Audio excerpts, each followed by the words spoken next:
What's up, Soul Family? Coming at you with another collective read. This one's gonna be on. We have Bowl with plenty of material things.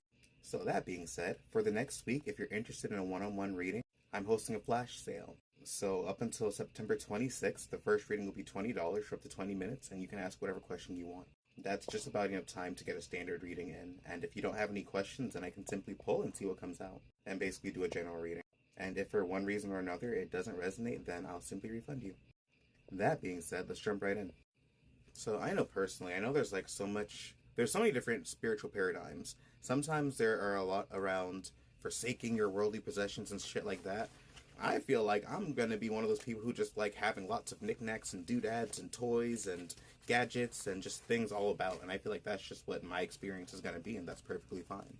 I don't think everybody has to have the experience of forsaking your worldly possessions and not being able to experience abundance. And then we have coins, caterpillar, and lobster. So lobster is financial pinch. We have caterpillar with things will not always be this way. A change is coming. And then we have coins, which is money will be coming to you. I also find it interesting that I read them like backwards, and that's kind of like it almost like told the story of like being in a financial pinch and then getting money. So I feel like that was a pretty straightforward little message right there. Let's jump right in, or let's jump a little bit deeper with tarot cards now. So Three of Wands. So whatever you've been planning on, at this point, it's time to put action towards whatever your intentions have been.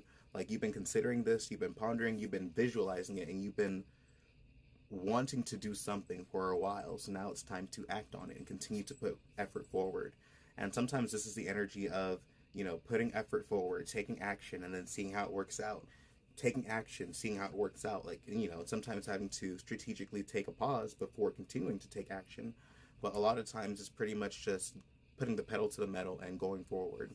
Whenever this card usually pops up, it's like whatever concept you have, or whatever intention you're working towards, or intention that you had in your mind, it usually points towards it being solid and you having a good idea of how to maneuver through it. Because there are times like where cards will pop up telling you to continue to take effort and continue to ponder and learn or visualize or plan. So you've been planning long enough. Whatever you've been wanting to work towards, it's definitely worth putting time towards. And then the Ten of Cups. So I think this is something that is going to benefit everybody. It's like your friends, your family. And maybe this is something that's also going to bring a lot of happiness and fulfillment. It could be something that it's going to bring you maybe like some of the highest levels of joy. A lot of times I think that when we have intentions set, it's not always that easy, but I mean, it gets us to this Ten of Cups energy, like where it's like the height of what we consider to be joy, excitement, and being really, I'd say, like happy with the results of like all the efforts and intentions that we put forward. I've heard a lot of sometimes whenever I start like doubting my experience, I keep on seeing the word worth it come up, like it's worth it. So, and then death. So that goes in with the other tea leaf card that popped out too, like where this will not be forever. So it's like whatever experience you're having, especially if you're in a financial pinch, it's like things are changing, things are shifting, like whatever you're doing is working. So keep on putting action towards that. This one might be a shorter reading, who knows? We'll see what else comes out and kind of feel it out. I feel like the readings seem to be a little bit more like straight lined. So the Ten of Wands. So it seems like whatever you've been working on, or whatever your journey has been, So maybe you've been doing different things for a while, or maybe you're just like at a point in which you're exhausted and you're tired, and it's kind of like the straw that broke the camel's back. So maybe you've already been putting a lot of effort towards like different things, or maybe you've just been working for a while, or maybe you're just tired in general. So I think it's really important to be mindful, like whenever we're at this stage, to see what we can do to delegate and shift. Like sometimes we are able to drop certain responsibilities or not take on as much, so we don't burn out, and so we're not pretty much crumbling under everything that we're doing. So sometimes it's important to do that so we're not falling or being crushed under the weight of everything.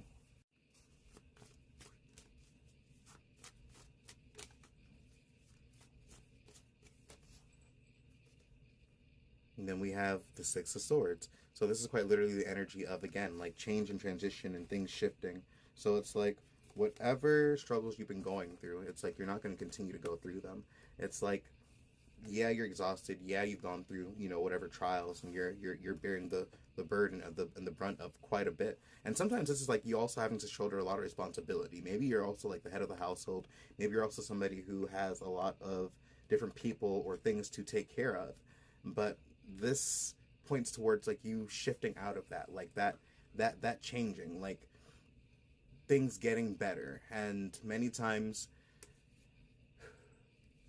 it's not always easy to go through those experiences, especially when you feel like you've been like shouldering the weight of whatever that is for a while, but it seems like you're right around the corner from something shifting. Then we have the Ace of Pentacles and Nine of Cups. So again, like high levels of, it's like an opportunity coming your way, some kind of money, some kind of windfall, something shifting in some capacity, maybe especially as you continue to walk and work towards whatever your efforts are. And then levels of being content and fulfilled and really joyful and happy. It's like the Witch Fulfilled card. So it's like quite literally like being content and happy and joyful after all of these things are said and done, and after your intentions have, come to fruition. And then on the bottom of the deck, we have the Magician. So it's like you have the capacity to bring whatever your vision is into this physical realm. You just have to trust that you are skilled enough and that whatever you're doing is working in the way that it needs to. I think that's like one of the biggest things that can kind of slow down what we're trying to manifest is, and again, we can have doubts. I'm not saying that what we want isn't going to manifest with doubts. But when we are able to lock in on a frequency and fully trust ourselves and know that what we have is worth value and that it's going to meet the right people, then it allows the universe to do its thing versus us worrying and then kind of pulling or slowing down the universe's effect on things. But that being said, peace and blessings, and I'll catch you guys in the next reading.